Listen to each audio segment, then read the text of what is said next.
climbing, I'm losing my grip. Storage costs rising, they'll never let me skip. Refunds I'm eating, returns pile up too. Oh, Amazon, what else will you do? I look at my dashboard, my profits erased. My margins are gone, it's a slap in the face. Prime Day's a promise, but it's such a race. How much will I make if I'm replaced? It's a cruel, cruel number. Fees keep climbing, profits torn asunder. Oh, it's cruel. The sellers wonder how to survive when the margins go under. It's a cruel, cruel number. Every month it's something new to plunder. Oh, it's cruel. It's no wonder we're stuck in this game. The algorithm's thunder. Yo, Amazon's back, and they got a new scheme. Reimbursement slashed, it's every seller's dream. They're digging deep, taking more from the pot. Let's break it all down, expose what they got. March 25, it's a policy drop. They say manufacturing costs, but we know it's a flop. Give us your cogs, they're demanding the price. But if you don't, they'll estimate nice. Nice for them, not for you. Watch a payout shrink. That comprehensive evil is a corporate wing. Lost in the warehouse, damaged on the floor. Now they pay you pennies, not a cent more. Fees on the rise, profits on the run. They don't lift a finger, but they pocket the fun. We're fair! They shout while they cut our shares. Amazon math, man, it's full of errors. Fees, taking our dough. They're stacking the deck, and it's sellers who owe. Reimbursements? Nah, they're taking us down, but we're still here, we don't mess around. Fees, straight to the top. Amazon's game, it'll never stop. Margins tight, but we keep the grind. Sellers unite, we're one of a kind.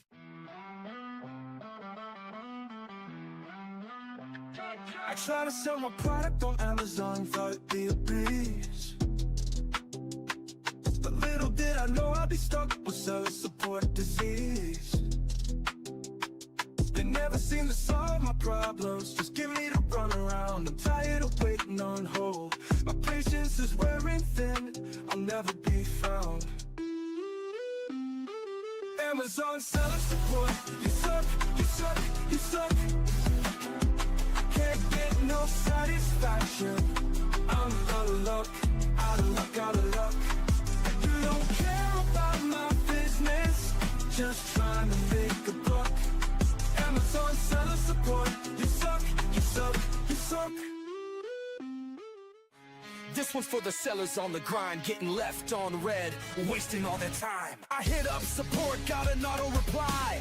Thanks for your patience, man, I wanna cry. Inventory lost, my margins are toast. The reps playing tag like the Casper the Ghost. They pass me around, it's a never-ending game. Nobody takes action, everybody shifts blame. My ASIN's down, I'm out of the race. They say they'll escalate, yo, what a disgrace. Amazon seller support, you're breaking my heart. No answers, no fixes, just tearing me apart. Hours in the queue, stuck in the dark.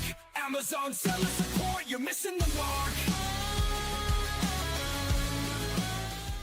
Amazon game plan, that is the key. Seller Central dashboard, that's where I be. Analyze the funnel, see what we lack, then we optimize. Sellers know it's a fact. I get it poppin', you know that it's lit. Climbing the rankings, ain't no room to quit. I check the data, they notice the stats. I keep the method, that's how you adapt. Metrics are showing, you know it's our cap. Amazon sellers, it's time to react. I'm about that action, I do this with passion. I got them like, whoa, what is this? Huh, whoa. I don't know, dude. I think everybody's just buying stuff based on reviews and badges or whatever. They don't even know who we are. These customers don't even know the name of my brand. But they keep clicking add to cart like it's part of the plan. They see that Amazon badge and think it's all grand. But yo, they don't even know the name of my brand.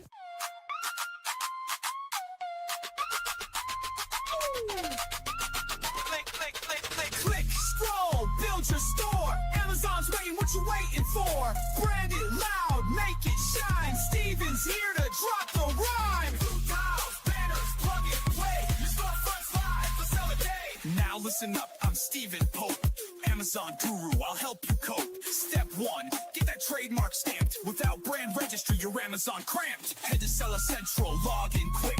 Manage stores tab, yeah, that's the trick.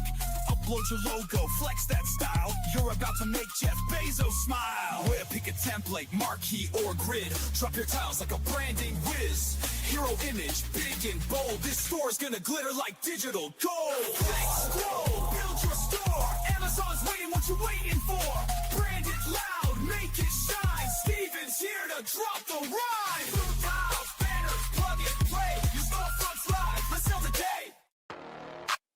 Yo. In the trenches of the Amazon game, trying to survive while it's driving me insane. Nobody warns you, they just claim it's passive income. Nah, it's pain. I'm sitting at a birthday, laughing, chilling, next to a newbie Amazon seller spilling. She's like, Prime so smooth, it's a killer. Then tried to sell, now she's stuck in a thriller. Finding products, yeah, that's the first grind. Scrolling Alibaba, losing my mind. Sample suck, manufacturers decline. I'm like, dang, how's anyone doing this fine?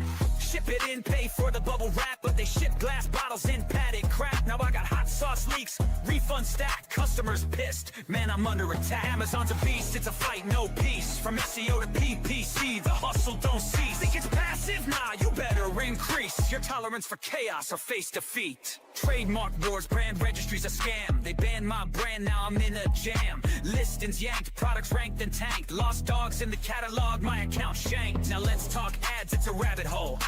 1,000 hours deep, man, it's taking my soul. Weekly negations, bulk sheets for control. Excel's my new weapon, but it's taking its toll. SEO's no joke, keywords in the game. Alt text, A+ content, playing insane. Lifestyle shots, avatars for fame, but the CTR's low. All products look the same. Amazon's a beast, it's a fight, no peace. From SEO to PPC, from SEO to PPC, the hustle don't cease. Think it's passive? Nah, you better increase your tolerance for chaos or face defeat. Let's go to Max School. To Max School. Class is now in session with Professor Pope. They got the SOP, cause Professor Pope wrote the recipe. Helping Amazon sellers grow sales exponentially. Amazon's a jungle, but we map the strategy. Brand strategist playbook, it's a guide to victory. Troubleshooting catalogs, you know we got the answer key. Boosting all your rankings, turning sales into a legacy. SOB so deep, you think we studied at Max School. Every step we follow leads to growth, yeah, it's a golden rule. Stuck on keywords, we'll find the ones that work the best. Using Helium-10, strike distance keywords pass the test. Incremental indexing ensures the listing set to rise. From the back end to the bullets, optimization hits the skies. Brand store creation, yeah, we make it shine and flow. A+ content design makes conversions overflow. Need your images on point, best practices in the plan. All text and photo rules ensure your visuals command. SEO meets PPC, it's balanced, every step aligned. We'll construct the MKLs that drive rankings over time. Budget caps and bid adjustments, no more wasted spending. Segmentation builds campaigns that sellers can defend. Got a hijacker, no problem, we'll file to take them down. Review requests in action, 5-star ratings come around. Flat file updates, market share reports, it's all in reach. Professor Pope wrote the SOP so sellers learn and teach. Meanwhile, my Amazon guys on the case, fixing up my problems at lightning pace. Ticket escalations, Mag's the boss. Even Amazon says we'll take the loss. Seller support don't know what's up. Passing the buck when the issue gets tough. They're the official team, but they can't comply. So they say, reach out to my Amazon guy. They're supposed to be the pros, but they can't decode policies and tools from their own damn road. I'm paying fees, yet they bring me stress. But Mag turns my chaos into pure success. Seller support reps, they throwing shade, but then admit, yo, Mag will get you paid. Third-party agency taking the throne while Amazon fumbles in their own damn zone. Seller support don't know what's up. Passing the buck when the issue gets tough. They're the official team, but they can't comply. So they say, reach out to my Amazon guy. So here's the truth. Let's keep it real. Mag's the team with the pro-level skill. Amazon sellers, you know the vibe when support says call Mag. They'll give you peace of mind. Amazon seller support, you can suck my image stack. Sucking is all you're good at anyway. Bezos, hit me up if you want to sell seller support. I'm buying. There's a chase. Peace. Hello and welcome to the My Amazon Guy Friday live Q&A. My name is Noah Wickham. I'm VP of Sales and Marketing here at My Amazon Guy, and I'm here to answer any and all of your questions. So without further ado, if you have a question, throw it into the chat now, and we'll get on with it and whatnot. I'll be live for probably about an hour today. I have a hard stop at 1, so if you want to make sure to get your question out, get in early and often whenever possible. I'll throw a couple of different tidbits as well in there. And it's funny, just before this, I was just talking to somebody about a study that came out last year from Narvar. This study basically concluded that roughly 58% of all online purchases start with a search on Amazon. So it's one of those things in this day and age where I'm seeing a lot of both direct-to-consumer and Amazon brands with their off Amazon marketing start to take that into account. And so that'll be something I think we dig into today if we don't have any questions. But with that said, let's hop into the very first question today. So very first question we have from Bob Hassan. All right, now that my brand is fully registered, how can I enroll an existing listing with FBA inventory into the transparency program? Ooh, good question, good question. So to enroll in the transparency program, you're going to have to actually sign up for Amazon transparency on the website. So let me actually pull that up real quick. I was just helping somebody with that, I think the other day. Here it is. So if you go, and I'll throw this little link in the chat here real quick. I'm going to, you're a YouTube frog, so I'm going to throw you into YouTube here. So here you go. So I sent it in the chat there, but essentially all you have to do here, Bob, is head on over to that link that I just posted, and you can just do enroll in transparency, and you can get your product enrolled in transparency. This will require you, obviously, to label every single one of your products with the transparency code. But if you're wanting that extra little layer of protection, this is definitely something I would encourage. So there you go. Hello there from Tamer. Hello. He is asking, I want to find out how to get accurate data about monthly sales and expenses from the reports. The problem that every report is not in sync with the other. Yeah, this is a major thing that people have. And this is because Amazon has some attribution windows when it comes to certain orders. So for instance, on the business reports is going to show every single order that you get, regardless of whether that order is fulfilled or not. But then for something like your actual payment reports, you don't get any of that information until after the product has been delivered. So there can definitely be some windows of opportunity here. The best thing that I can tell you is, one, first and foremost, get yourself an actual software for reporting to pull all of your data into. It helps so much to just clean up a lot of that attribution. But then secondarily as well, when you're looking at any form of reporting on Amazon, usually we like to go back and do a month in review report.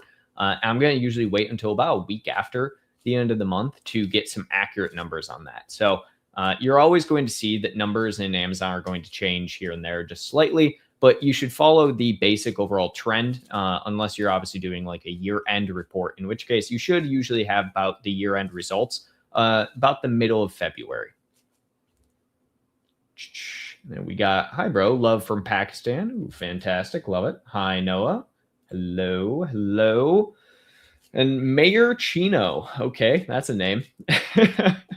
Have any of your clients faced this TIC product and safety issue on Amazon? Like they want to retest all the toy products and can't submit compliance. No, we haven't. I haven't seen like it in mass. I have seen this before though. 9 times out of 10, when this happens, it's usually because you initially submitted the compliance documentation through a provider that was allowed on Amazon at one point in time, but Amazon has moved their manage your compliance into only partners at this point in time. So if they essentially say, hey, you have to get things retested, a lot of times that has to do with them essentially saying you now have to go through one of their partners on the manage your compliance dashboard. So it's a bit frustrating, yes, but it's not unheard of, in my opinion, to see this. I would just go through it and hopefully it should work this time around. You won't have a second time where they will take this away. Question about expanding. Okay. How do I know if my brand is ready to expand off Amazon? Walmart, Shopify, TikTok Shop. I think the there's realistically only like 2 or 3 different ways to look at this, right? The first one is, do you have the cash flow and the inventory available to expand into new markets, right? So if you're on Amazon right now, and let's say that you are selling 1,500 units a month, right? It's a pretty decent amount. Can you realistically purchase more inventory and have that inventory sit in a 3PL? And is that going to be a detriment to the business? If the answer is yes, then you probably aren't ready to expand. And it probably means you have to do a little finagling with your profit margins on Amazon and just kind of grow a little bit more so you have the readily available cash flow to move into other markets. Because the things you have to think about is that moving into, let's say, Shopify, if you're going to move into something like Shopify, a couple of things you could do if you want to try and finagle it: make sure you have enough money to put into advertising. I'm usually going to recommend a bare minimum around $3,000 a month for things like meta ads, and then like another $2,000 to $3,000 for things like TikTok ads, UGC content, so on and so forth, right? So let's say $5,000 to do off Amazon advertising. And then past that as well, you also want to make sure that you can actually fulfill that product. So you can go about this in 1 of 2 ways. Obviously, purchase more inventory, have it go to a 3PL, and have that be separated from your Amazon inventory. Or you can roll in something like MCF, which is possible. But again, just know that you're probably going to have to increase your overall amount of inventory you're purchasing with any additional marketplace you have, because you're going to be having more sales come in from other channels. So again, talking about what I was kind of talking about with the Narvar thing, right? Any form of off Amazon advertising, I'm always going to consider a good thing because, again, a lot of people just come to Amazon. So whenever we're running meta ads, TikTok ads, any influencer content, anything like that, we always see branded search volume have incremental increases with all of those ads as well on Amazon, which is in turn a good thing. So the real answer, realistically, number one thing, is just cash flow. If you have the cash flow and the availability to do the advertising, definitely always a good idea to move into new markets. Hi, Noah. My IPI score has plummeted from 650 to 380. Oof. I only have one active product, which is doing fine. I recently created a new listing that's inactive and not launched, but has lots of inventory. I thought being inactive would make it irrelevant to IPI. Plus, I thought new products didn't count for IPI for 60 and 90 days. Okay, so IPI is different from anything else. So IPI is changed significantly over the years because it used to be strictly just a unit count. Now it is how much space you're taking up in the warehouse. And it doesn't take specific products into account with that.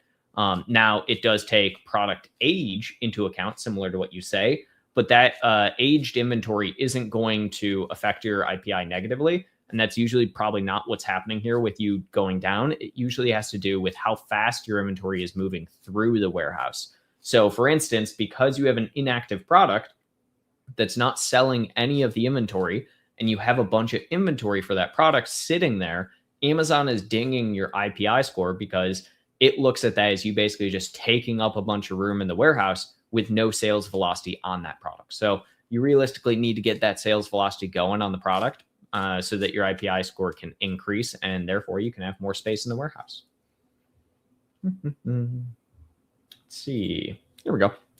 Also, should I expand my catalog depth, variation, or width? New products first. This is a bit harder. So this is where we get into the idea of like competitor and market research more than anything. If you think there is room for variations, test it, right? Do a small batch order of a variation and try and see if variations do increase your overall sales velocity. Now, if you're not seeing that, and that's the idea of testing it, then I would look at new products as well. Amazon's made it significantly easier to test out new products for sellers at this point, where you can do things as simple as like just regional fulfillment, where you send in a small batch order to like one small region of Amazon. So it's not going all over the place. And it's a lot cheaper nowadays as well. And Amazon knows that that's essentially how brands grow, is by new product variations and new product catalogs. So they made those options, I think, significantly easier than historical. So definitely something I would look at and look into, but it's realistically a testing. There's no right answer there, right? It depends on your business and how easy it is to find, for instance, a new product. That is, I think, the harder aspect than doing a variation of a product. How to create an Amazon account. You go to sell.amazon.com and you click create account.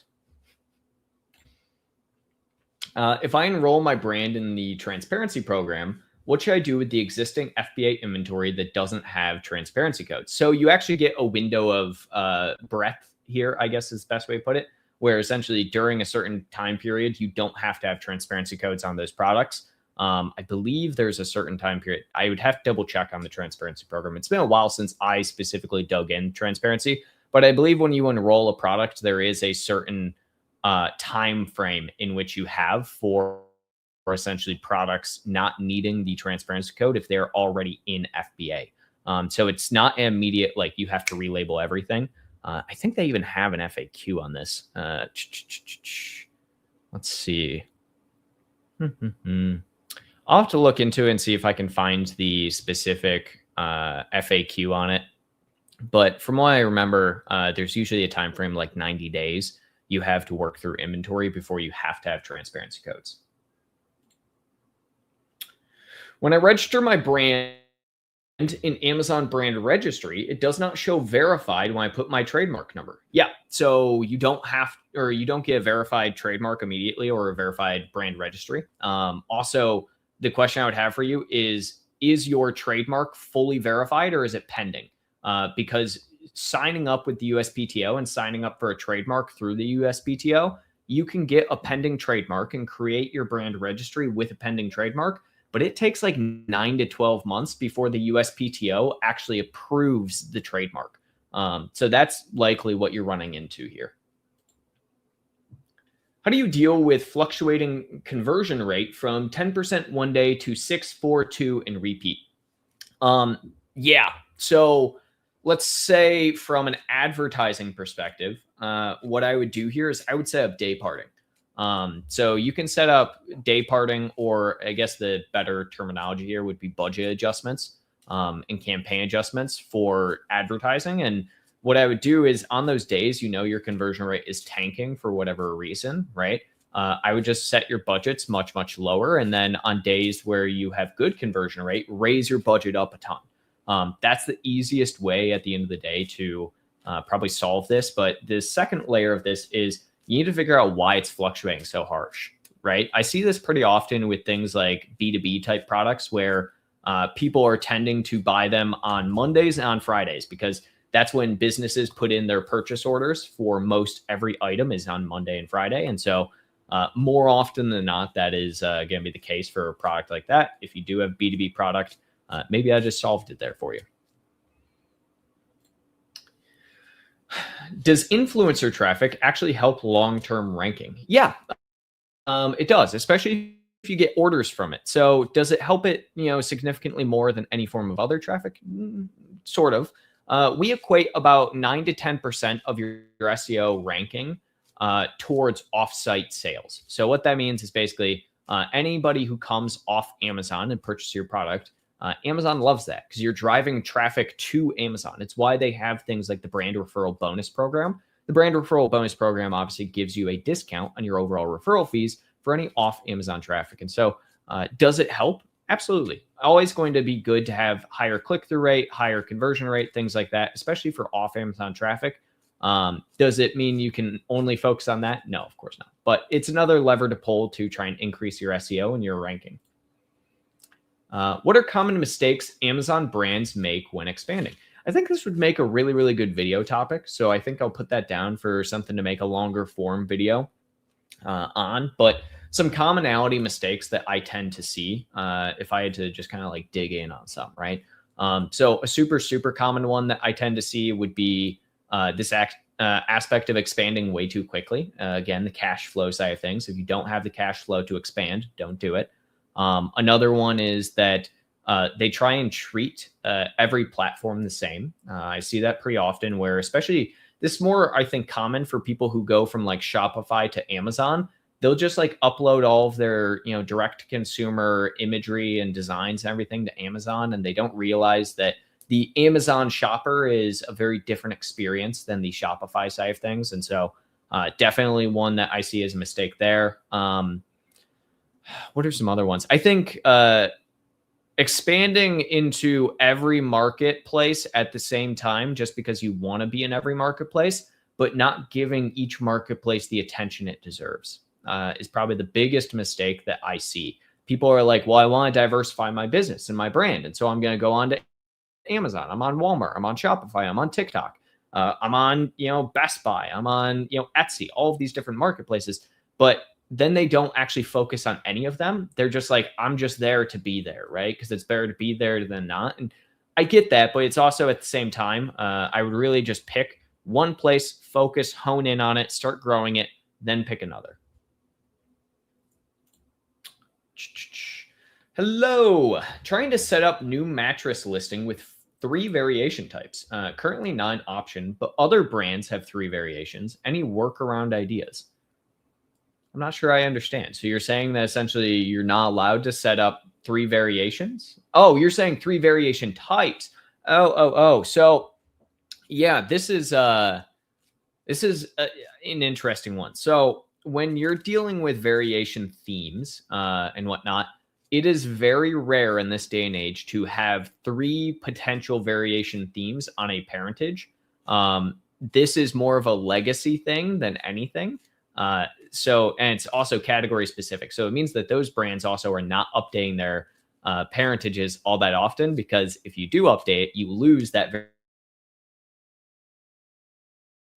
So it's very, very rare to find any category that has the ability for that. It could also be that you're not in the proper category. So check what category they are in and then download a CLR report for that category. And you'll be able to see under the actual variation theme column, all of the drop downs of the different types of themes that you can have within that category. Again, it's super, super rare to have a variation theme of 3. And furthermore on this, I would actually discourage you from caring about a 3 variation theme parentage. Because we've seen for most categories in general, it actually hurts and hinders conversion rate after 2 different variation themes. So it's one of those that, especially for something like that's niche, like a mattress, you're probably better off just creating a few different parents versus trying to create one massive parent with 3 variation themes, because you're giving too much choice to the end consumer. So you're going to end up just like killing off some of your child variations. If you have a question, everybody, throw it in the chat. We got a couple more questions up, but want to make sure everyone gets the opportunity. Again, we will be live for another probably 40 minutes or so, and then we'll head on out. So, Yobin, how do I get rid of the frequently returned badge on my listing? So there is only one way to get rid of the frequently returned badge, and it's to decrease your return rate while also increasing sales. But how do you decrease your return rate? Increase your sales is number 1. Number 2 is you have to wait for the returns on your account to drop off. That's also the biggest aspect, is just a time game and a sales game more than anything. It is obviously very frustrating to have that badge. The way that Amazon calculates that badge, by the way, is you should be looking at your NCX health report for every listing. And essentially, Amazon will calculate that when your product goes above the threshold of what the average return rate is for the category. So let's say average return rate in a category is 10%. If you are at 11 or 12% for your return rate, that means that Amazon's going to throw that frequently returned badge onto your product. The only way to get that badge off is to get to 10% or below. So you can see what the average return rate for your category is, again, under that report to look at every single product. It is something that I think is really frustrating for sellers in this day and age, but it's also kind of a nice tool. At the same time, the only thing I will say is there's not really a huge benefit for sellers for having that badge or hindrance, even if it's like competitors also get the badge. If anything, it is just more so an annoyance. Again, focus heavily on figuring out why are people returning your product, right? So the biggest thing that I see people say whenever they have this is they're like, I have this frequently returned badge. I don't know why people are returning it. Read your reviews, right? So read why people are returning it, read the reviews. And even if you think every single person is returning it and what they say is just BS, just take it into account. Update your images for why people are returning it. Make sure to address the frequent return reason. If people are buying it and it's like you're selling a t-shirt and people buy it and they say it's too small, cool. Update so that people understand what the actual dimensions of the shirt are and like how large they should be purchasing for. These are just simple things that you should be doing in any form of design to try and mitigate as many returns and as many negative reviews as you possibly can. Crane, thank you. No problemo. Let's see. How do I measure true organic rank improvement? Ooh. Couple of different, I guess, techniques you can do here. So, I mean, the number one is that you can always, if you're just talking about like your organic rank, from a category perspective, you can always look at your BSR. So your BSR is the BSR is listed on most all products, not all, but most all products.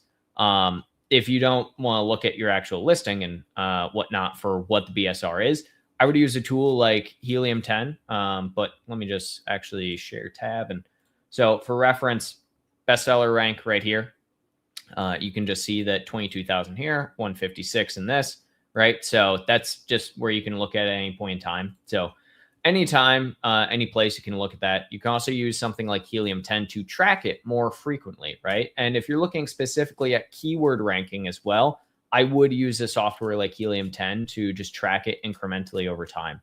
You realistically shouldn't be worried about tracking your ranking on like a daily, unless you're already like really high in the category. So we do tend to track like on a daily and a weekly for people who are in the top 20 for any category. But anything beside that, you usually can track either bi-weekly or monthly for specific keywords and for your specific category ranking. Meta ad traffic help with Amazon PPC and organic ranking. So it does help with Amazon organic ranking, especially if people are actually buying the product.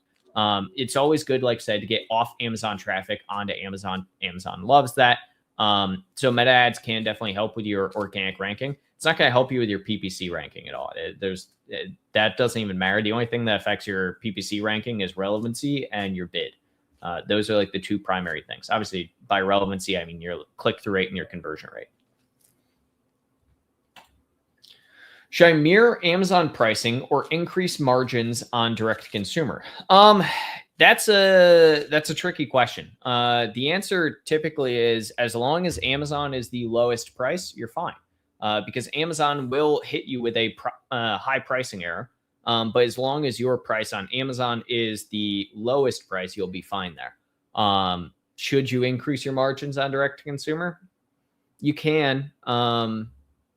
That's really up to you at the end of the day, right? It does give you more ability and more options on your direct to consumer side for doing things like promotions and running those. But and you'll obviously probably be more profitable on the direct to consumer side just because you don't have as many fees. But advertising is more expensive over there, so. There's pro cons. There's no right answer here. At the end of the day, what I would do instead is I would just test pricing, right? If you want to raise your price on direct to consumer, do it, but test to see if your conversion on direct to consumer goes down as a result, which I'm guessing it probably will.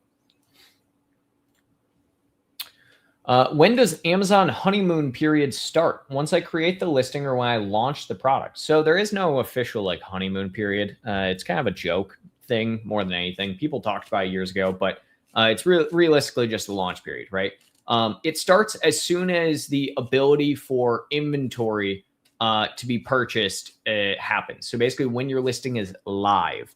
Now, if you don't have the ability for anyone to buy inventory, if you don't have the ability for anyone to find your product in the search, even by putting the ASIN in, then your product is not live and nobody can buy it. Usually it starts with like pre-order. So if you send inventory in, for instance, and your product then goes into the pre-order stage, that means your product is live and people can purchase it. And that does technically start the honeymoon period, so to speak. It's more like a launch phase period at this point in time. But it's not once you create the listing. The The listing can be created at any point in time. Just make sure you set the start date for the listing in the future, rather than just like having it go live immediately, because you can screw up a lot of times with that type thing. Ooh, we got a comment from Instagram. I'm planning to merge 2 listings running their own PPC. Same product, different colors. If one keyword is working well for listing A, same keyword working well for listing B, but different bidding strategy. Since they will become parent-child, how do I tackle the PPC strategy? Okay, so same product, different colors, essentially. So one keyword is working well for listing A, same keyword working well for listing B, but different bidding strategy. Oh, okay. So yeah, I mean, how do you tackle the PPC strategy, especially for variations in general? The answer here is, I think, not as nuanced as many people think. And it's just that treat both products individually of each other, but understand that they are likely going to have a lot of overlap. This means that in turn, you can usually add both products into the same campaign quite frequently. Now, will both products show up for ads all the time under the same campaign? No, more than likely not. Amazon's going to favor one product over the other. This is where you essentially can start to create other campaigns, but anytime with a parentage, Amazon is always going to basically show the hero for any of the ads. So it's not too much of a hindrance to advertise everything unless you're advertising different keywords. But even then, they're still just going to show whichever one of the child variations Amazon thinks will convert the best on that and has the most relevancy. I've seen people where for some odd reason, they sell, let's say, like a photo album before, and they have a blue and a black photo album. Their black photo album sells 10x the number from their blue photo album, but their blue photo album has a much, much, much higher click-through rate than their black photo album for some reason. And so Amazon always will show the blue child variation in all of their advertising and organically, but black still sells just so much and significantly more at this point. So you'll end up having something very similar within that nature, more than likely. We have another, wait, no, I think I already put this one. Okay. What is the fastest way to get back on the first page after being stocked out FBM product for over a month? Sponsored products? Yeah, I mean, just drive sales. It's just, you got to figure out what your top performing keywords were and just drive sales so hard. Going on stock sucks. It is what it is, but you can't really do anything change the past. You can only change the present and the future. And so the biggest thing is just drive sales right now. So spend money, drive sales, push ads very, very hard, throw a promotion up. One that works really, really well is throwing some brand tailored promotions up, just because people who add to cart, maybe they wanted to buy it and they didn't get the opportunity. And guess what? Now we're back in stock. And so they may buy it now. It's just drive sales as hard as possible. There will be a little bit of a rubber band effect that you might have here, which is the good part. Let's see. We are currently doing USD 70K monthly. I'm below the text for once here. 70K monthly revenue in leather accessories, where we don't sell footwear, apparel, wallets, handbags, luggage. Okay. Mostly office products like journals, checkbook holder, playing card cases, cosmetic cases. Okay. We are a 3-year-old brand on Amazon USA. Now want to scale to USD 200K. Is it possible, and how? I'm going to take this off because you can't see me on the desktop version of this, but is it possible for you to scale from 70K a month to 200K a month? The answer is probably yeah, especially with that many different categories and that many different product segments. Now, what's the best way to go about that? Some information you didn't have and you kind of left out there was, what are you currently ranking in all of those categories? Which of those categories are you the highest ranked in, right? How many of them are you ranked in the top 10 for your product and its category? How many of them are you ranked in the top 20, top 30, top 50, top 100, right? If the answer is that you are rank 1 in every single one of those categories for every product that you have and you're only doing 70K a month, that means that you're probably at the tippity top of your overall volume of sales. Being at 70K a month in all of those different categories, very unlikely that you are rank 1 in them. And so I will go with the aspect of saying, yes, you can scale. I would focus very heavily on essentially gaining incremental market share. You can do this by essentially looking at some of the top performers within each of those categories, I would pick a couple of your hero products and really dig in on getting 1 to 2 to 3 products into that top 10 ranking for every single one of those categories. It is going to take a significant amount of investment. You cannot grow on Amazon without investing into scale and growth through ads. But it also will take promotions and doing a lot of different strategy. And, worst case scenario at the end of the day, if you feel like you are not cut out to get yourself to that 200K a month mark, head on over to our website, myamazonguy.com, and then go book a call with one of my experts. And they can probably tell you pretty well whether or not we can get you there as well. Oh, do you suggest having a layer between Meta ad and Amazon for better conversion? Does external traffic conversion matter for Amazon? I think by layer, you mean like a landing page in between the Meta ad and the actual Amazon page. And the answer is yes, if you care about measuring true attribution. So if you just do Meta ad to Amazon, you're going to lose a lot of your attribution data. Amazon's attribution for like off Amazon ads is not good. It does not accurately reflect at any point in time. And so more than likely than not, if you truly care about like attribution numbers, I always am going to encourage a landing page that has like a buy with Prime button on it that buy with Prime will take you direct to the thing. So definitely you can do that. Now, do you have to do that? No. If you're somebody who doesn't care about the attribution, of every single click and every single conversion, every single impression, and understanding the nuance there, you can absolutely just guide people direct to your product only. How do I avoid race to the bottom pricing across marketplaces? The answer here is that you just don't care about it. A lot of people tend to look at race to the bottom pricing because they look too much at their competitors and they look at these other competitors. They're like, decrease price, promotion, 50% discount, right? And they get into this headspace of like, well, everyone else is doing it and it's hurting my conversion, so I probably should too. And that's the same thought that every other person does. It is what I consider to be not race to the bottom pricing, but rather price erosion. Is the term that I like to use. And price erosion does happen all the time. I've seen it happen where people are like, our sales unit number is up 100% year over year, but our overall sales and our, profits are down 25% year over year. And it's like, well, it's because you and somebody else have gotten into a price bidding war every other month and, slashed your prices by 35%, right? And it sucks. It sucks for price erosion. The answer realistically is do not care. Measure it and watch what other people are doing with their pricing, but do not have that be your number one indicator for whether or not you should yourself erode some of your actual price and what your profit is. You have no idea if that person is even profitable, by the way. You have zero idea if people are profitable. Is it recommended to update my listings from time to time, like changing the text and images? Yes. Absolutely is recommended.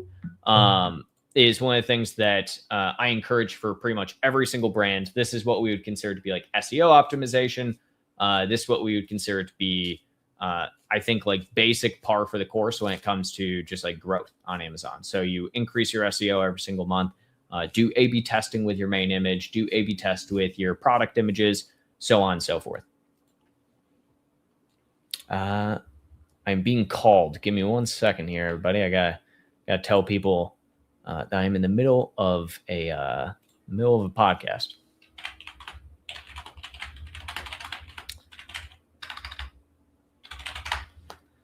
Okay, let's see here. I have my social guy in the background, and he's like, "I thought that was mine." Nope, that was me. I was getting called. All right. Is TikTok Shop a real channel or just hype? I think it's a bit of hype, in my opinion. Last year, TikTok Shop did, I think it was something like 12 billion, 38 billion. But last year in 2025, that's like basically just a quarter more than what Amazon did on like one Prime Day. So from the answer, I think it's worth it, but expect to not have it be like the big money maker that a lot of brands are out here just like claiming that it's going to be. A lot of times with TikTok Shop, somehow I knew this was going to happen. Stop. If anyone is curious who the person who was calling me was, now you know. Well, I was calling to discuss some strategy at MAG, but you're doing something more important right now. So I thought I'd stop by. Steven, answer this. Do you think TikTok Shop is a real channel or just hype? TBD, but probably real. Really? I think it's hype right now, but has potential to be real. Pretty much the same answer. Yeah.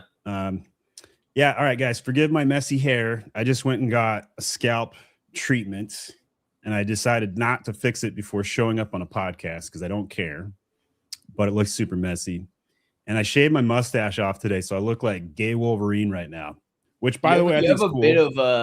Bit of like a caveman type thing going on with the messy hair now. Yeah, I kind of like it. But I just got over a cold in my nose, like the mustache bristles were entering upward, and it was just like I couldn't take it anymore this morning, and I shaved it. And I'm on the tail end of just like I just got like a tiny drip left, from being sick, and I should have done it day one. So anybody with a mustache who knows what I'm talking about, shave it day one. Don't wait. You won't regret. That's advice you'll hear on the podcast today. All right. So let's dive into some Amazon questions. I lost 3 viewers with that monologue. Let's see here. I'll get this one for you. Goy's Cast. When is it worth doing brand tailor promotion? I had one up for 10 days and didn't even get views. What causes that? I have 500 sales total, 100 a month. Yeah, that is a program that they launched, 3 or 4 years ago, something like that? Yeah, about 3.5, probably somewhere around there. Yeah, okay. And they never really got off the ground for like actual value. So those numbers are the same as when it launched. And what typically happens over at Amazon is they have like this pitch meeting. I've never been in these meetings. I don't know if they actually exist. This is all make-believe assumptions, but they probably do this. They have a pitch meeting. Everybody comes up with these different programs. 100 get pitched, 7 get greenlit, 5 actually launch. And then after they launch, only 1 ends up surviving after a couple of years. And they never go back and do 2.0. They never go back and patch it. And it just dies on the vine. Surprisingly, Vine reviews are still in existence. I thought that one would also die on the Vine. Dude, it might be. It's getting close. Vine reviewers keep coming back and they keep saying that there's nothing on the Vine program. It's getting close, especially since they started charging. So, yeah, is it worth testing out these programs inside of Amazon? Sure, if you're bored. But in reality, none of them work. Yeah, my thing that work with brand tailored has always been that there's realistically only like 2, maybe 3 of the brand tailored promotions I would ever actually recommend, right? Like things like brand card banners, sure, that makes sense, I guess. But like, and the things where we're looking at like top tier customers and all of that, like there's no point because at the same exact time when you're looking at like a top tier customer, it's like, cool, just throw an actual promotion on. It does the essentially same exact thing. Just you're hitting a wider net of people versus trying to like just hit a very small segmented audience. So small programs, beta programs, new programs that are launched by Amazon should all be taken with a grain of salt. Yes, go through the motions and testing them because you might hit something, but never bank on it. Never spend lots of time on it. Check the box and move on. The things that work to grow your sales on Amazon are boring AF. PPC, SEO, design, and merchandising catalog work. Full stop. And the people who work on the boring stuff every week grow their sales. The people who are looking for the next hack do not. Bingo. Here we go. In your opinion, when should I prioritize customer acquisition over profit? He's asking 2 marketers that question. So I don't know what kind of biased answer he's looking for, but I don't think a marketer would ever tell you to prioritize profit. Like, and if they do, they're not a marketer. They're just not. Obviously, you need to make a profit, and every marketer understands that intrinsically. But the reality is marketers want to acquire new customers. That's why they exist.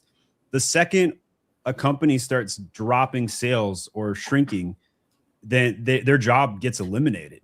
So, and the only way to go prioritize, the consequence of prioritizing profit over acquisition is exactly that. So that's the biased response. No, you could give them a less biased response if you want to fake it, but I know truly what you believe. Yeah, I mean, well, it's funny because somebody else asked just a little bit earlier, right? This idea of how to grow from 70K to like 200K a month, right? With all these different categories they're in. And my answer there was basically like, you have to have investment into your advertising, right? Like you have to reinvest, you have to have that. And it's like, there's a difference. I think a lot of people like almost conflate profit and cash flow as like the same thing. It's like, you can have great cash flow, but super low profits, right? And it's exactly that marketing perspective of always try and focus on like new customer acquisition and always try and focus on growing, because it is so much easier to at some point in time just say, I'm going to stop doing all of this new customer acquisition and just rake in profits than it is to, start raking in profits and slowly start, declining. So I'd much rather start at $10 million and decline from there than, $1 million and decline. So I just noticed that we now stream on Twitter and we also stream on Instagram. So I was like really curious what it looked like. So I went over to Twitter. I'm going to share my screen. You have the little vertical thing on. Can you see the vertical on the right here? Yes, I do. It's on my left. So I was just curious what it looked like. So I'm, let me switch over to the right one. Hold on. You're sharing my screen. Let me remove mine. We got to remove yours. This is it actually, I think. No, hold on. Why is it not working? Okay, there we go. That was weird. All right, so here's a screen share inception. Maybe I think. And there's only one view. So so the reason this is pointed though is because we're also testing new channels. We're also testing new things. And more often than not, they flop. Like watching us on Twitter. Nobody's apparently watching us on Twitter. But who knows? Maybe we gain one viewer. Maybe that one viewer becomes a customer. We did have one on Instagram earlier. We get comments from Instagram probably every week now. It's like same person though. They always like watching on Instagram. So there's always going to be one person in some channel that will enjoy things.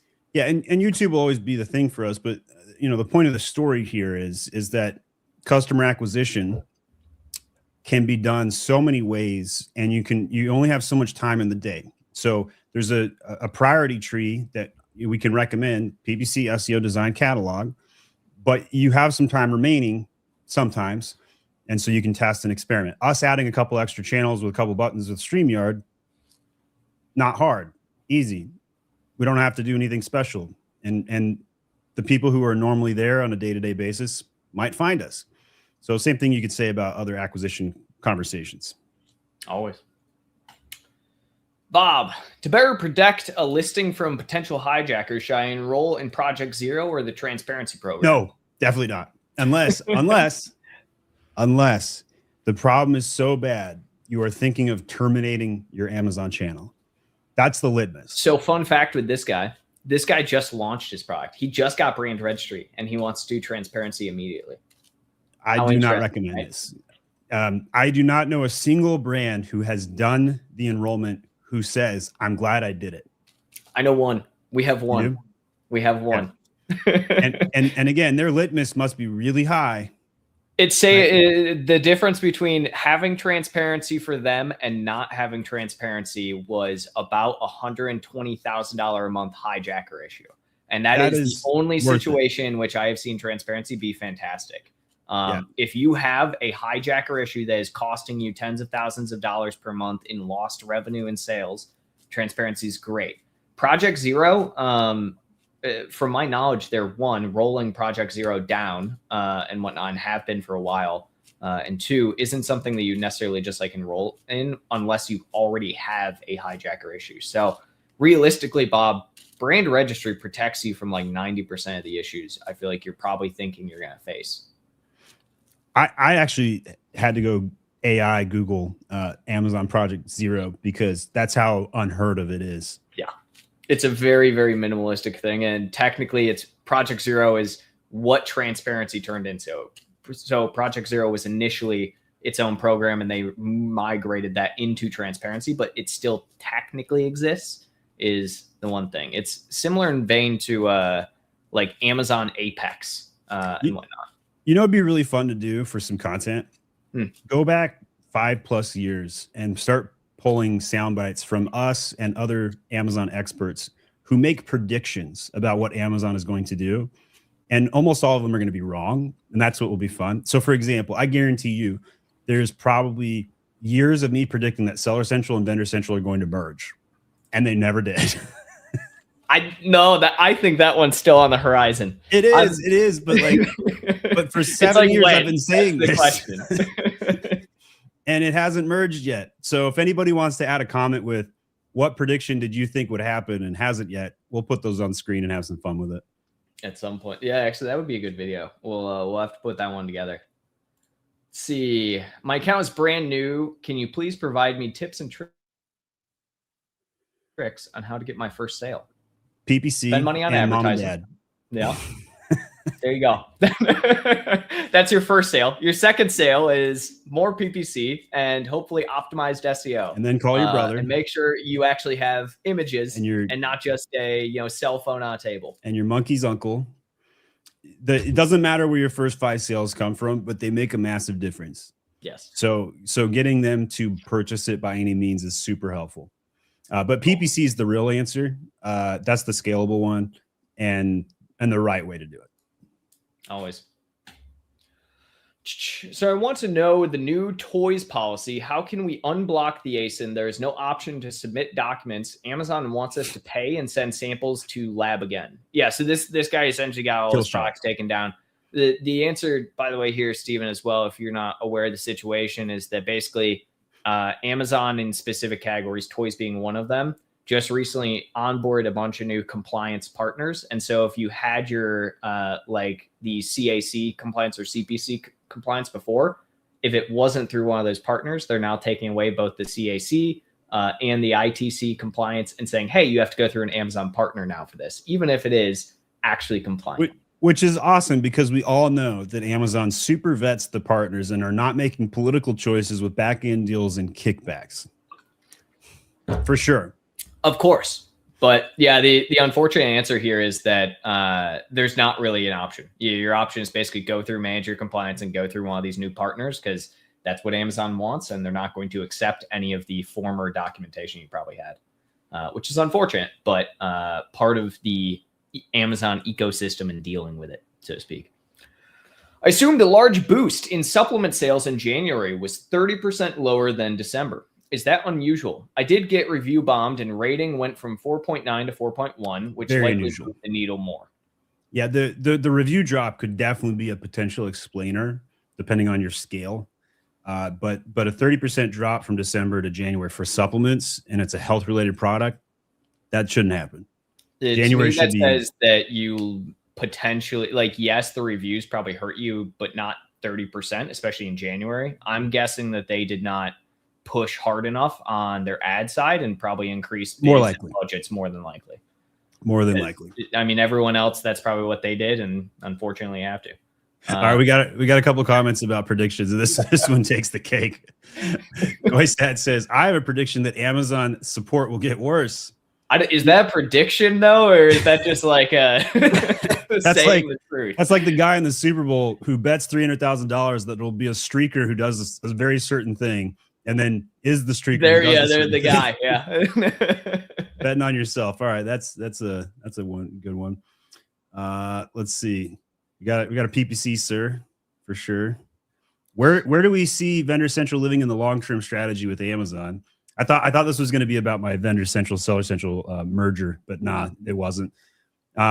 So Vendor is being killed by a slow death of 1,000 cuts, and they're okay with that, bottom line. And if you happen to have an account manager and you sell on Vendor Central, you are lucky for now.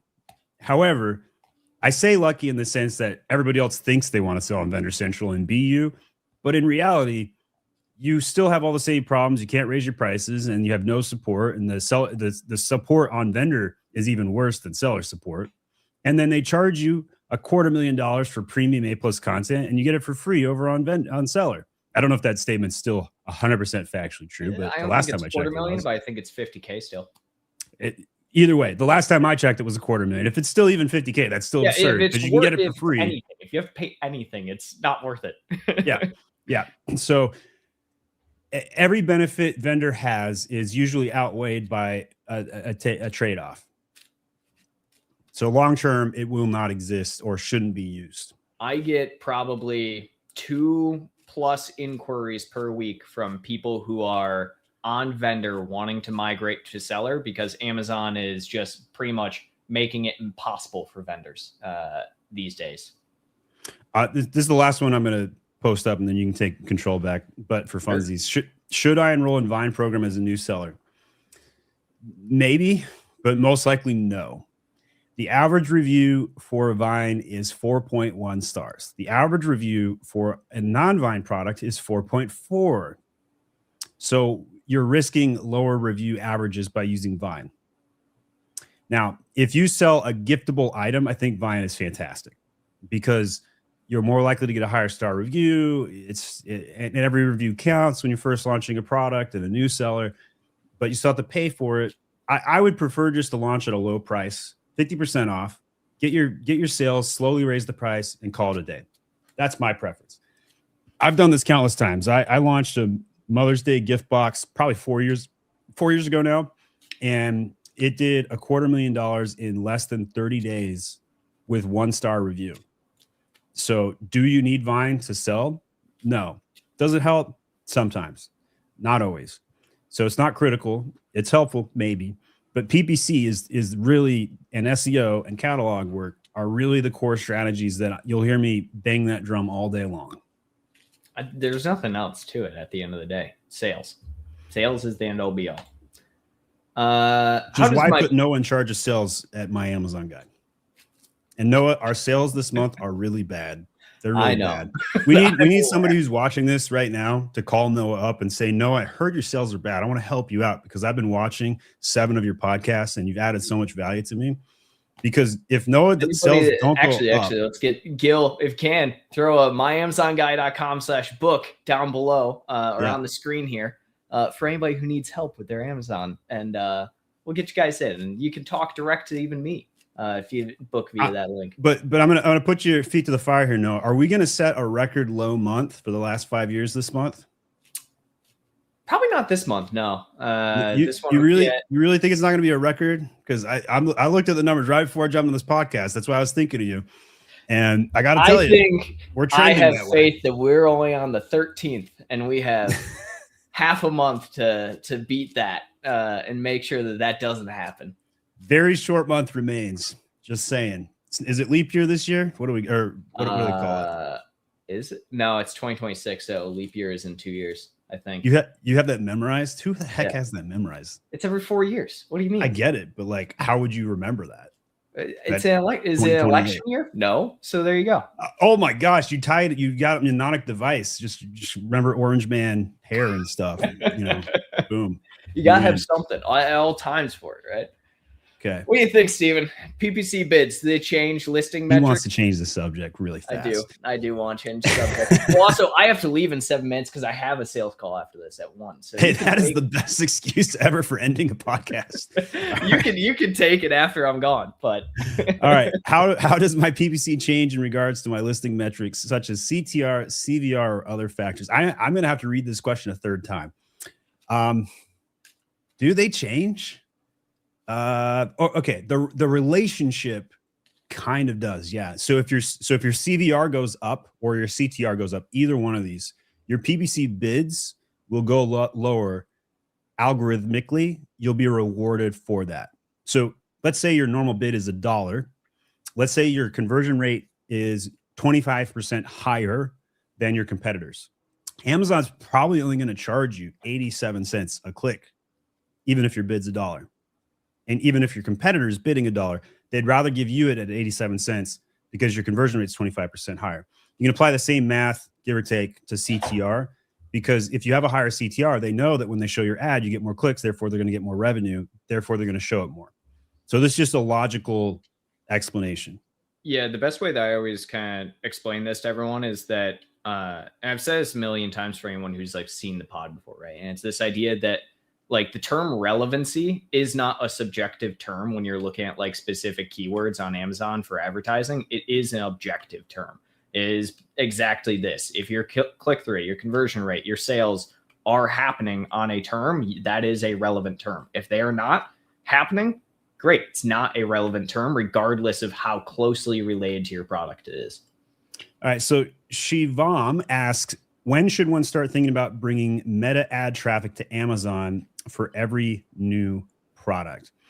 I would say that category dependent, but in general, I would say until you are spending $30,000, $40,000 on Amazon's PPC platform, I wouldn't look at meta. Now, there's exceptions to this. If you're selling a hyper specific product that maybe is banned from Amazon ads, or maybe you're... I wouldn't even say that, because most things on Amazon ads that are banned are also going to be banned on Meta at this point. That's a great that's a good point. Yeah. But like, there's going to be some exceptions. I was trying to come up with some on the fly, but good enough answer. Yeah, the biggest thing that I always probably am going to look for with it, right, is just this aspect: is your product relevant for it, right? And like, are you spending enough on Amazon to where it's like worth it? All right, this is a great question from David. Opening new seller stores for new brand portfolios to mitigate risk. Current store 7-figure, concerned all eggs in one basket. So he's basically asking, should I open up duplicate seller accounts for additional brands or new products? And my answer to that is most likely no, unless you have different financial partners on those different brands. That is the only standard for my litmus to be passed, because the amount of work it takes to run multiple accounts is not worth it. And also the power account outperforms 2 medium accounts. And so I have a lot of data on this question, which is why my answer is so specific. And it's just not worth it. Usually multiple LLCs, multiple tax filings, the list goes on. It gets so messy. But if you are going to do it, myamazonguy.com/multiple has all of my opinions on this for legal advice. I'm not a lawyer, but it shows you the legal structure of how I would do it. The holding company with subsidiary LLCs. Most likely don't do it, David. Yeah, I also want to say in there as well, the only time I feel like this is actually outside the partner thing, it's like if you're planning on like just building it to sell in like 2 or 3 years, even then it's still like a 50-50 on whether I would encourage you to do multiple accounts, because you're going to have an easier time selling it off of like one account and just migrating listings and brand registry than trying the migration is the worst part. Yeah, then even trying to sell a full account, it's just so much easier to do that versus doing an account transfer. By the way, I was right on the $250,000 for premium A+ content, Mr. Really? Leap Year in 2028. So, wow. At least it was the last time it was pitched to Zeb. I got a question. If you would be doing 9-to-5 job, I want to do something Amazon without leaving the job, what would be your strategy? Okay, so make your Amazon account easy enough to run with 5 to 10 hours a week. So decrease your sophistication, go low SKU count, high demand products. And that way you can keep your 9-to-5 job with minimal risk. So don't create an account with 100 SKUs. Okay. Don't create an account that is a full-time job, and you can pull it off. So I did this myself, and I did personalized wine glasses which was high SKU count. I still pulled it off because I wasn't dealing with China. The second I dealt with China, I couldn't pull it off. So that's kind of where I would put my litmus on that. So you got 3 or 5 SKUs and you're dealing with China, probably can do it. 100 SKUs and you're American manufacturing, maybe you can do it, but don't mix the two. All right. No, I know you can run a couple minutes to look at the contact card for your sales call here in 2 minutes. I'll keep the show going. Fantastic. We'll see you later, Noah. Thanks for having me on. I'll keep the show going though. So don't leave us yet. Don't I love nobody you. Leave everyone stay. Ask more questions of Steven, and I'll see everybody next week. All right, we'll see you, Noah. All right, so I'm scrolling through the questions here to see what we're gonna do next. So we got Curly loves music, but we already have test reports that really stuck. I don't know the context of that statement. Zeb says hi, Steven.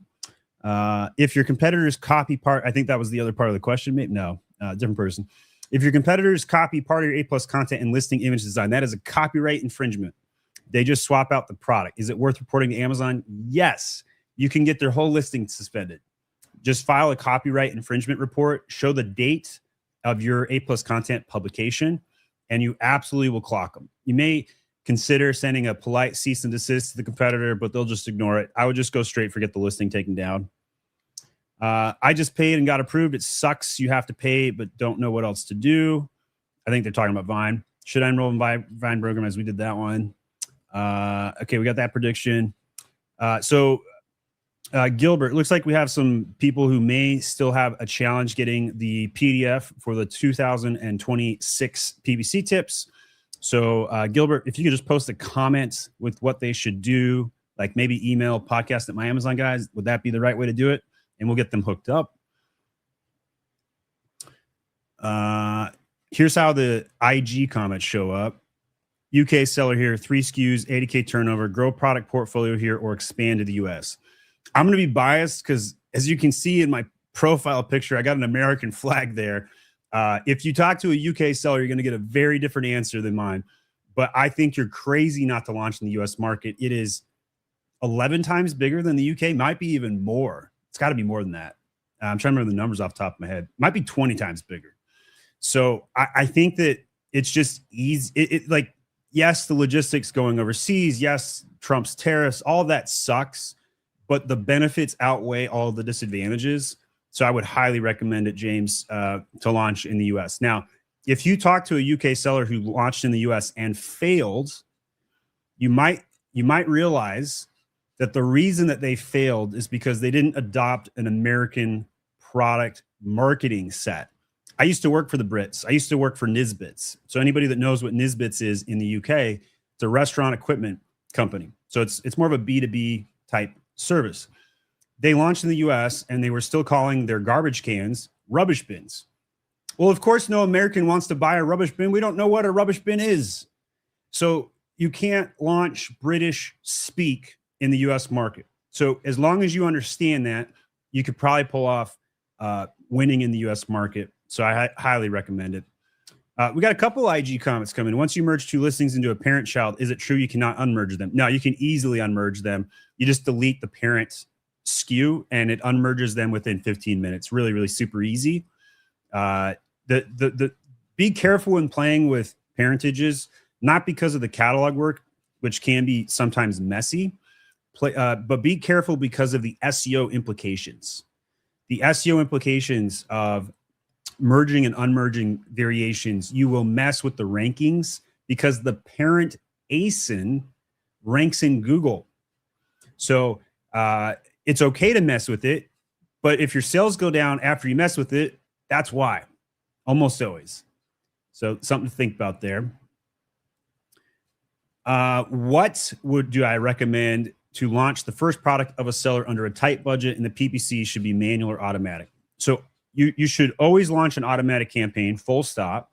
The manual campaigns I still would launch, but if you're on a super tight budget, let's say your budget's $200, I would put all 200 in automatic probably.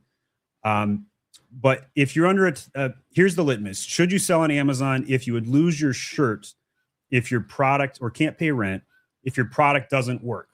No. So as long as you're okay with losing everything, that's okay to run on a tight budget. The problem is once you're successful, you won't have the cash flow to relaunch. And let's say your product does really well, then a Chinese copy it before you can restock it. So you can't solve any of those problems. But as long as you're okay with that and recognize that you can work around those limitations.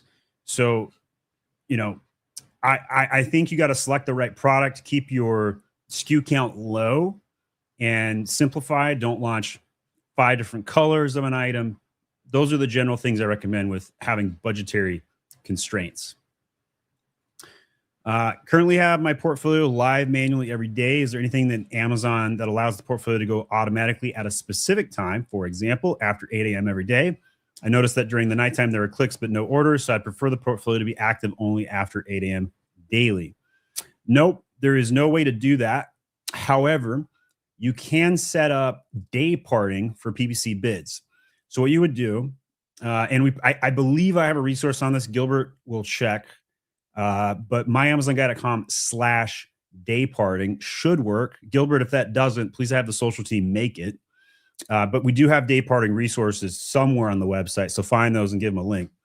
And by the way, anytime you guys are looking for a resource and you're watching this, you can always type in My Amazon Guide Plus topic, and 9 out of 10 times, maybe even 10 out of 10 times, you will find one of my resources. We cover every Amazon topic ever. So that's why you can see me like go randomly from one question to another and have a resource for everything, because we typically cover it. So with day parting, it's manual AF. So it's super annoying. You can't do this in a template, or at least last time I checked. And so what you do is you set up a lower bid overall, then you raise the bid for during the day. It doesn't turn it off, but if you have a bid at 50 cents, you're going to get 0 clicks. And then you can increase the bid at 8 a.m. by 100%. Be careful though, because the top of search and the bid modifiers from day parting stack. So if you have a top of search bid modifier at 50% and a day parting at 8 a.m. at 100%, then you can stack to 150%. And that's not necessarily good. So just keep that in mind. All right, so let's scroll. I'm going to scroll down to the bottom for some new questions here. If anybody has an issue with getting the PDF today, email podcast@myamazonguy.com. Saeed says, how can I use AMC to create audiences without coding? I've created some audiences, but they are not working for my brand products. I don't know the answer to this question. This sometimes happens. And if anybody else knows the answer, please leave a comment. Even if you're watching the replay, Saeed's going to come back and check it. And I'll talk to the team, see if we can find an answer to this. But I don't know the answer to this one. Anybody who has specified knowledge on AMC coding, please send a resource. I'm expanding my business from the US to the UK, but I'm facing different errors. I've registered the VAT on my US details, but I don't have access to create a case with seller support and with account help specialists. I've submitted the VAT number, but is under verification status for the last 2 weeks. What can I do now? Not much. I'm surprised you don't have a way to contact support from the UK side, though, while the VAT's pending. You should still be able to do that. So I find that unusual. Unless the account is suspended. Is the account suspended? Because I do sometimes see they don't let you talk to them if it's suspended. That's probably what happened. But you said launch, so maybe not. You could also contact the US support and ask them to transfer your case over to UK. I can't guarantee that will work, but if you're blocked, that might be the best shot. Rajil says, what would you say is the best way to calculate Halo from TikTok to Amazon? Finger in the air, guys. What I have found from new marketing channels is that it is impossible to accurately calculate. However, one of the best ways to do this is brand search term impression volume gain. For example, let's say only 100 people a month search your brand name. And after you launch on TikTok, it's now 1,000. Clearly, that's attributable because some people are searching your brand and they found you on TikTok first. So that's the easiest way. If your brand name's not gaining impressions, it's going to be difficult to find a way to calculate it. But if sales aren't going up and your brand name's not going up on search terms, it's probably not working at all. And Saeed said account is live and still he's contacted, but it's not working. Okay, so you can contact them. They're just not responding, which sometimes happens, especially in the UK accounts, as well as VAT-related issues. So I don't have a really great suggestion other than if it's been 2 weeks, go ahead and email jeff@amazon.com, cite your case number and say, hey, I've waited 2 weeks. Here's my case number. Can you please escalate this, dear seller executive team? You got a 30% chance that'll work for you, but it may be required in this particular case. Okay, we're gonna do a couple last questions. So if you've been holding that last question, now is the time to type it up. If your question was missed, retype it because I'm gonna wind down here in a second. Is it worth utilizing Amazon's affiliate influencer program, or should I just leverage TikTok and our link in our listings? So I want to delineate here. The Amazon affiliate program that has existed for 10 years is hot garbage and is not what you're talking about. So for those that are listening to this, they're not talking about the one that pays you a commission for Amazon sales to drive website traffic. What they're talking about is using the creators that are inside of Amazon's network to load content. And that I would highly recommend. TikTok is probably a little easier. There's not gated access. So you can, the influencer program inside of Amazon was gated the last time I checked. I don't know if that's still the case. But TikTok, way easy to launch, way easy to do. You're going to have way more people you can use in the influencer program. But Amazon's is worth doing, in my opinion. Curly says, is it true that if your products are sold elsewhere with a price tag lower than Amazon, you will be penalized by Amazon? 100% yes. So they have buy box control. And what they do is they remove your access for your item from the buy box. And that basically kills all your sales. It turns off ads, and people no longer can hit add to cart. They have to click an extra couple buttons.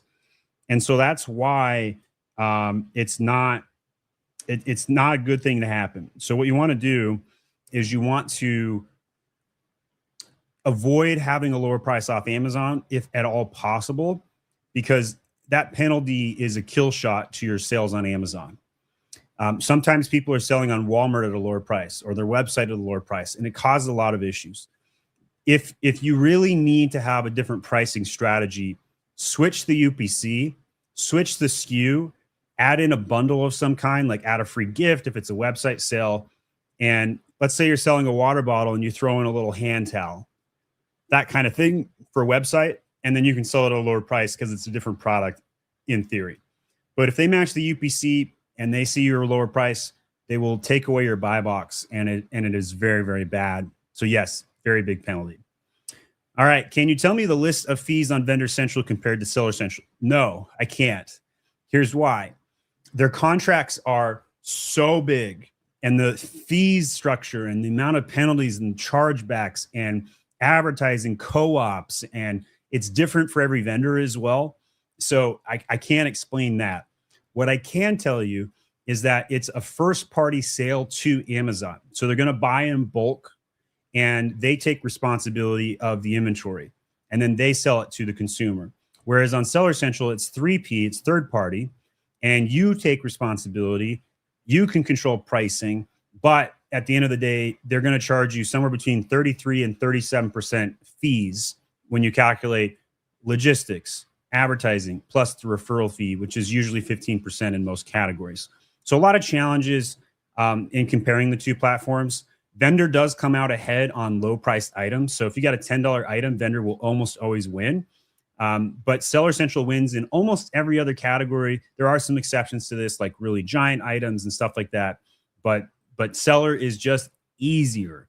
So even if Seller costs more on your margin, the cost to run the account is just better. The knowledge and skill set to run Vendor is super tiny, so you have to pay more for those resources just to even manage the account. What is my opinion of the Canadian market? It's the same size as New York with more logistics and larger geography. So I would do it if, at bare minimum, use the program called NARF, and you can. And Pinky and the Brain used to say that all the time, which is super funny that they use that acronym. But essentially, you can load into the Canada market with your US inventory out of FBA, because it will give you a 1 or 2% sales boost. If that goes well, then you can ship direct to Canada, and that might give you another 3 to 7% boost in sales. And then if that works, then you can look at Europe and Germany and the UK. But I would do it in that order because it's just easy to start NARF, and there's no reason not to do it. As a single owner using savings from your job, what would help you become successful and scale after launching your first product? Would you consider raising funding or focus on something else? There is no wrong answer to this. This is a strategy question based on resources and a choose your own adventure. So if you're okay with slow growth and you're profitable, then you might not raise funds. Maybe you just keep it to yourself. But if you got a popular product, you can't keep it in stock, you got a great idea, you're the next Dude Wipes, of course you're going to go raise funds. You're going to go show up on Shark Tank. You're going to run a Kickstarter, whatever it might be. So one of my clients was Zipstring, and I knew the second I looked at their product that these guys were going to crush it. And I told them, you need to triple your inventory order for this Christmas. They did not. They should have gone and raised funds. They would have sold out at triple. And so there are situations where raising funds makes sense. If you have a proven product concept, you're a hot new toy, you're the next Dude Wipes, 100% I'd go raise funds. But if you're selling a lookalike product with weak branding, don't take that risk. What do I think is Etsy is a platform for a seller? It's really good for personalization. It's really good for, that woman demographic, that 35-year-old mom with 2 kids. So wine glasses do well on Etsy, for example. But the downside is that the platform has like seemingly a higher ratio of sellers to buyers than say Amazon does. So it's a distraction from Amazon. But if you already have topped Amazon out, you got on autopilot, there's very minimal amount of effort to launch on Etsy, but the gain for that effort is usually disproportionately much lower. So that is the My Amazon Guy show today. My name is Stephen Pope. I'm the founder of My Amazon Guy. We had Noah Wickham, our VP of Sales and Marketing, kick off the show today, and our normal host, who will resume next week on Friday at noon, again, Eastern Standard Time. If you guys like the show today, please leave a comment that will help us with our YouTube algorithm and ranks. And you guys can help us by doing that. Subscribe to the channel if you haven't already. Tell somebody else about our podcast and say, hey, I just saw Stephen answer this question. You might be helpful for your account if you want to give back to us. Or if you want to help Noah hit his sales metrics this month and you want to buy something from us, book a call today at myamazonguy.com/book. And we would be happy to service your account.